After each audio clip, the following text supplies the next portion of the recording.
season finale of the Khadijah Show. I have a season of a talk show. That's so crazy. Thank you for coming along with the lessons, the laughs, and the real moments. So what better theme for my last show than you don't know where you're going until you know where you've been. Today I sit down with a very special guest and talk all things comedy, the triumphs, the struggles, and everything in between. It's important to look at the past to know where you're going and take those lessons with you. So that's enough of this. Let's get into it. All right, so here we are in the final episode. I started my season with one guest and I'm ending my season with one guest. But this guest is very, very special to me. I literally wouldn't be here without her. She is a comedy OG in the Twin Cities scene. Please help me welcome Cece Cooper. Woo! Cece. Yes, hello. Hello. Hello. Thank you so much for agreeing to do the show. So we've known each other for a while. All your life? Yes, because you are my mother. Reveal! Da, da, da, da. Yes, my mom has been a Twin Cities comedian since I've been like 8 years old. But this is the first time I'm actually getting a chance to interview you and get to know you in that way. And I'm really happy to be here and have you interview me. This feels phenomenal because I've watched your comedy career since you started, and I've always been impressed. I've always admired you, and I'm proud of this next step that you're taking, and I'm just so happy to be a part of it. I love that. So the first question I have to ask is, it's kind of well known in the comedy community, or people talk about it on stage a lot, that when they decide to do comedy and they tell their parents are pretty disappointed. So when I actually was like, okay, I'm ready to do my first open mic, what was the thought that went through your head when I was like, I'm actually ready to do it? The first thought that went through my head is, she ready? Because, I mean, okay. no, seriously, because, I mean, you've always been funny. True. You know, and even when we had our own show. The Casey and Cece show. The what? The Casey and Cece show. What was it really called? The Casey and Cece show. Okay, there is no way in this world that I would have my own cable access show and put your name first. You know it, and I know it. It was the Cece and Casey show. But, okay, I got to tell you guys a story. That's your camera. I got to tell you guys a story.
Better of our band, where our band could have been today if they would have stuck with it and stuck under my leadership. But unfortunately, the band disbanded, and so nobody got to hear the amazing music that Okay, call it what us. you want, but Yeah. she was bossy, and she still is. Okay, so you're talking about the Cece and Casey show. Yes, and yeah. you were so funny. Thank you. And in that show. And so when you came to me and said, Mom, I'm going to go do comedy, and I was the only person she told, and I was beaming with pride because I knew she was going to be successful. Aw. And look at you now. Look at me now. I have my own TV show. Yes. Amazing. So, even though obviously I know you very well, I've known you 43 years. What made you want to start doing comedy? I've actually never asked you that. So you were taking dance lessons. We were taking dance lessons at the studio out in Eagan, Minnesota. And one of the teachers, a young lady, was a dancer on one of Prince's videos or something. And when that album that she was featured in came out, they brought it into the studio and everybody was gushing and gone over her name. Gushing? I don't know. I just said Gushing? it. I said what I said. Okay, that's fair. Over her name being part of the credits and all this other stuff. And in my head, I'm thinking, I want to be famous. And people had always told me I was funny. So that evening, I went and started looking up open mics in Minneapolis.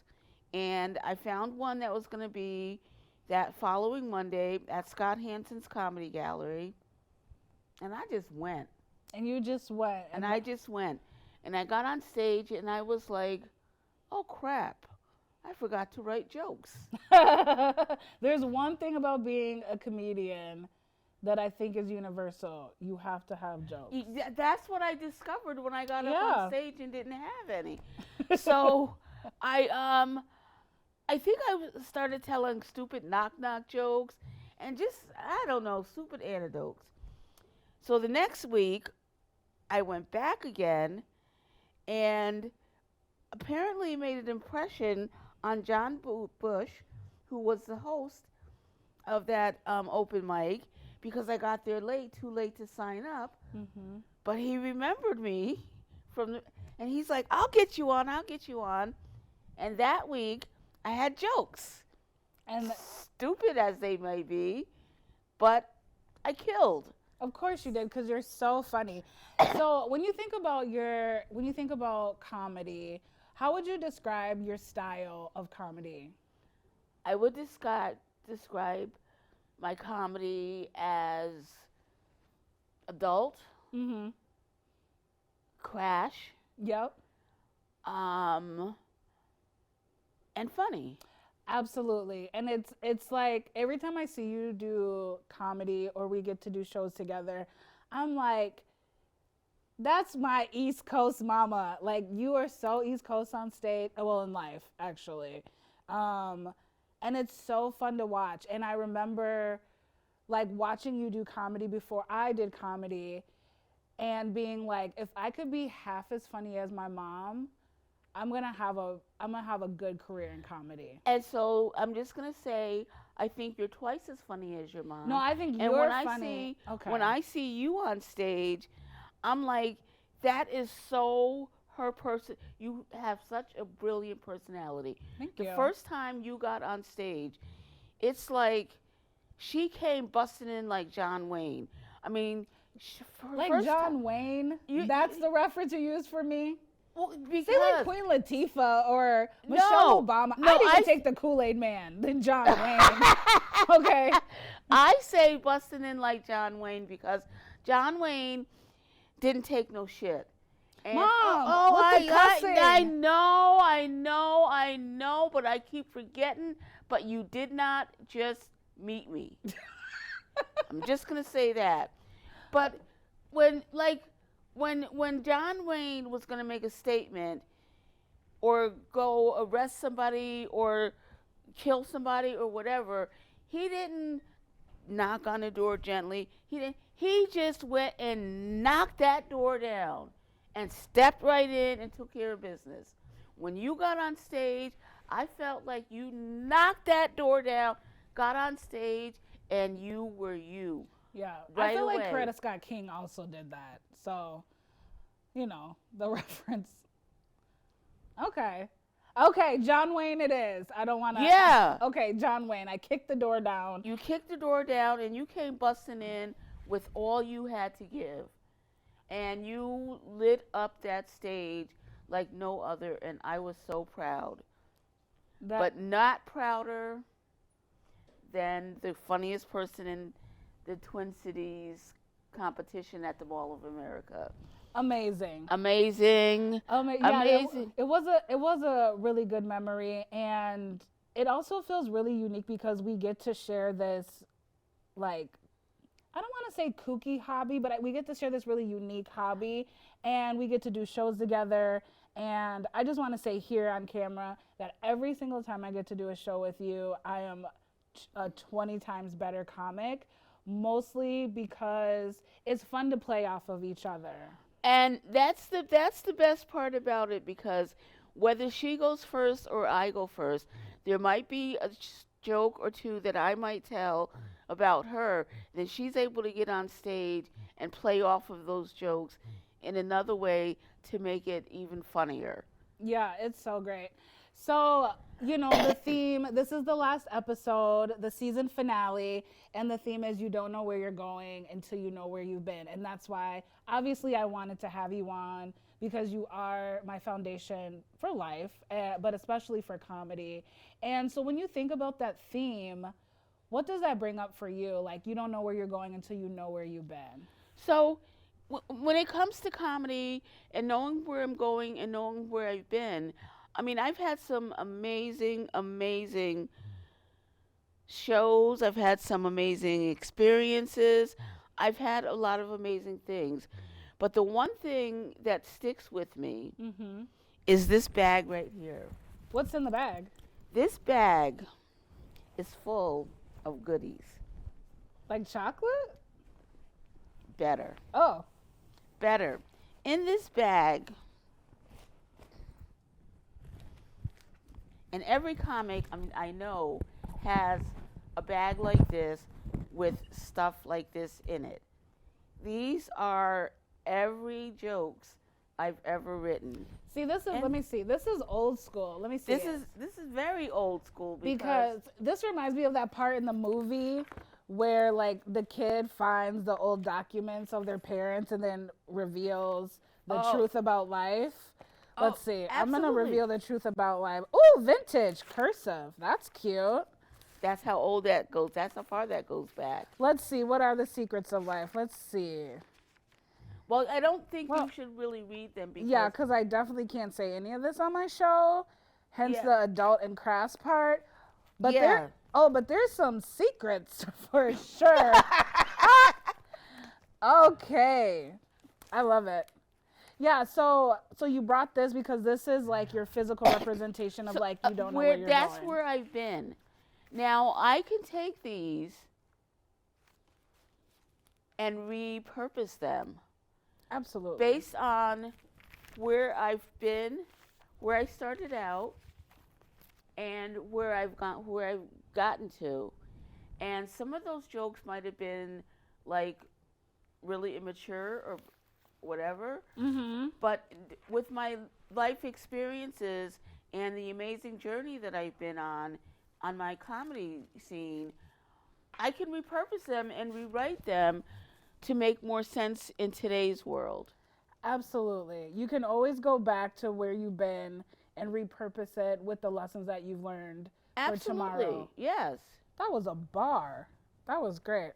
I should be a life coach. I think that is such a good analogy because whenever I'm in like a writing slump, I always am like, let me go back to my first comedy book and like let's see how I can repurpose his jokes to make it make sense for where I'm at in life right now. Right. Absolutely. And so you have decades. This is from 2008, an email. Is this a typewriter? This might be typewriter. That's an email. Well, it looks typewriter-ish. It's email. It looks typewriter-ish. It's email. Okay, well, click, that's what it looks like. So that's cool. No. And you also, the thing that's really interesting is that you like type out your jokes. You have some written stuff too, but you type them out. Why do you have so many emails? What kind of emails are these? Oh, we got some dirt. Okay, let's see. I think I'm going to take this back now. Yeah, okay, you can have it. Okay. I got to the emails and now she wants it back. Investigate season 2. The files. The CC files. No, but it's a lot of fun. And it's a lot of fun to look back at all these. Like even like on here, Joey Aiello, Grumpy's, Coon Rapids. That was a wild That was show. so random. Put the book back in the bag. I Put the know. books back in the bag. So, But one thing I just do want to oh, share please do. is my notebook. If you guys can't see that on this is the Wheaties fuel box, and on the front here is Kevin Garnett, and on the back here, old school Peyton Manning. So, Mom, what that is not Peyton Manning. Khadijah, what does that name say right there? Let me see. What does that name say? Okay, I just want to point out that the person my mom painted or pointed at was a black guy. I did not. I pointed at Peyton Manning. No, you didn't. Girl, I know who Peyton Manning is. Don't say anything else, please. Okay, give me back my book. Okay, yeah, okay, and Peyton Manning. And you brought that up Because that was I mean it was my career. It's how I made a living, really, working at General Mills. So not sponsored. Yeah, I'm not sponsoring them or anything, but I did have a career with them. And so this was just a cool notebook that I had made out of an actual Wheaties box. I just wanted to throw that in. Where do we go from there? Kevin Garnett and Peyton Manning, where do we go from there? We talk about I'm sorry. What? Oh, it's your show. Well, what would you like to talk about? Heaven forbid. Okay, I would like to talk about my fantastic daughter and how wonderful she is and how funny she is. Just leave it. Just set it down. That's fine. Bossy. See? Did I say? But she's always been that way, and I love her. Yeah, and you at home was probably like, Cece, just leave the bag alone for a minute. You agreed with me. No, you guys are probably saying, leave your mom alone. Are you? Okay. Write us and tell us. Yeah. Tell us your thoughts. Please do. So, I think there is so much about comedy that is not linear, right? Everybody has their own story. Everybody has their own path. And the thing that I love about comedy is that it's always around. Even if you have to step away and take a break, you can always go back. So when you think about where you want to maybe bring your comedy into this season of your life, where do you see yourself going after reflecting on where you have been? After this, I think I would like to see a lot more shows, go back to getting on the road, now that I'm in this season of my life when I have more time to do it. Mm-hmm. Because when I was doing comedy, I was working a full-time job. Part of that time, I was also in school part-time. So and being a mom. Oh, I forgot that part. She was parenting a child. I was, and very well, I might add, because look how she turned out. But I would like to see me doing more of it and being more fabulous at it. Absolutely.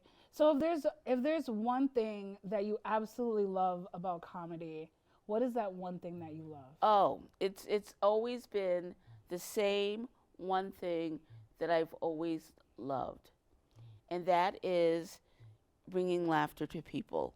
Hearing that laugh. I mean, I'm getting emotional just thinking about it. You guys can't imagine what it feels like. You're on stage doing something you love, but it's giving back to you because you're bringing joy to other people. And that laughter, I tell you, there's just not another feeling in the world. Absolutely. I call it the boomerang, right? We give something to them, they give something back to us. Give it right back. Oh, that is fantastic. Thank you. That is really fantastic. Thank See, you. that's something I never even considered. You learn something new every day. One thing that, and I don't remember what the conversation was about. With me? Yeah. Oh, goodness. No, it was It's a good one? It's Okay. a good one because, and I only want to bring it up because I thought it was a really great life lesson to learn. When we were talking about looking back at things, and I mentioned looking back at old performance reviews. Mm.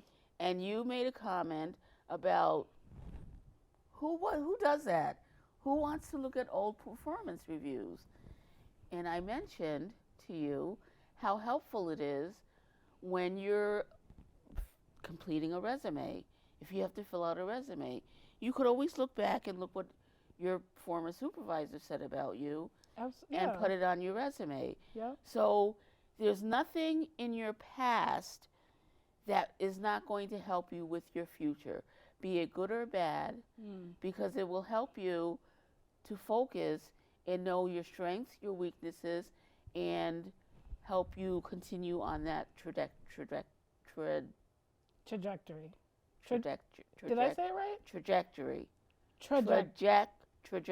Trajectory. That's good. I think that is actually so helpful because I think sometimes we think about our past that we like want to leave it in the past or move on from the past. And like, I think while I think that is true, I think there's also times to leave what you have to in the past, but take those lessons. Take the things that's important. I was saying the thing. Oh, but take the lessons with you. You know. She's so bossy. I swear. Yeah. But yeah. So let me ask you a question. Okay. Uno reversed it on me. Because I just want to know. Yeah. When you're on stage, what is going through your mind? Like, what is the thing that brings you joy about doing comedy? Well, one thing that's usually going through my mind is I'm always in a panic sometimes. Not always in a panic, but always like, oh, like, what is my transition? What is my next joke? Like, you know, like when you're on stage, we all do it. I'm talking and I look cool as a cucumber, but in my mind, it's like that scene from Inside where like it's on fire and all the emotions are running around and it's like, where's the next joke? Where's the punchline? I'm like looking through files and in my mind, it's like, I don't remember the transition. So that's kind of what's going on in my mind. But what brings me joy with comedy, I think ultimately, it's like tiered, it's like multi-layered. I really love being creative. And I think comedy for me is the ultimate freedom of creativity. Another thing I really like, I think comedy is one of those really special things that can bring people literally together in real time and experience something together. But ultimately, as an only child, I can't lie, I do like being on stage, right? I do love performing. I've pretty much done it my whole life, you know? So I love bringing laughter to people. I love bringing joy to people. I've said it on the show before, you know, sometimes you'll have people come up and it's like, oh, my friend just lost her dad and she hasn't laughed in weeks and like tonight she laughed. So there's moments like that where I'm like, oh, that feels like really special. And I always say that I will always love comedy even when comedy doesn't love me back. Thank you so much for not only giving me the funny bone, but giving me thick skin. You did that. Thank you. I may be little, but my skin is thick. You're little, but you do have thick skin, and you raised me to have thick skin, and I think that's really like fared me well. Thank you for being a model of professionalism so that I know how to, you know, conduct myself not only on stage, but as I'm navigating the business side of comedy. And you were honestly, for the most part, such a good example. Well, I appreciate that, and I just want to thank you for always being true to who you are, bossy and all. And I'm not that bossy. I'm assertive. I'm a leader. Call it what you will. Your leadership is bossy.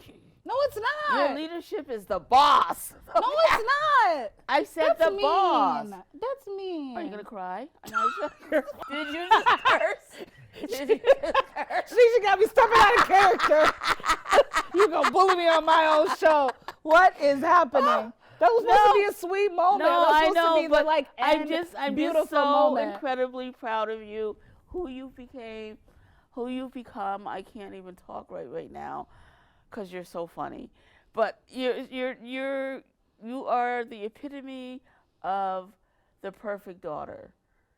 I mean, from the moment she was born, she practically birthed herself. Well, 15-minute labor. I'm just saying. it's such a weird story. No, it's not. I'm just saying that you came out as a boss. See. No, you are. I'm really proud of you, and I couldn't have picked a better daughter if I got to go to a pound and pick her out myself. That's That not a sounded compliment. That's not horrible. a compliment. That sounded horrible. If I went to a pound, I would pick you out. No, That's I know. ridiculous. I know that as soon as That it was came crazy. out, I was like, that is the weirdest crap that has ever came out of my mouth. If I could go to a pound, I don't know if I'd pick you. I don't know if that'd be my choice. Okay, that's fair. That's fair. No, you are the epitome of the perfect daughter. Thank you. You're welcome. Okay. Well, I'm so excited that y'all got to meet my mother. So excited to get to meet you all. Maybe next time in person. Mom, I'm doing a thing. Don't interrupt. I'm your mother. I can do what I want.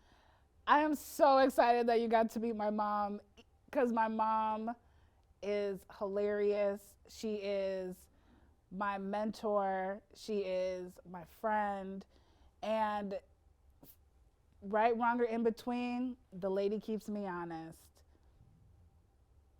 Ding. Thanks, Mom. That was fun.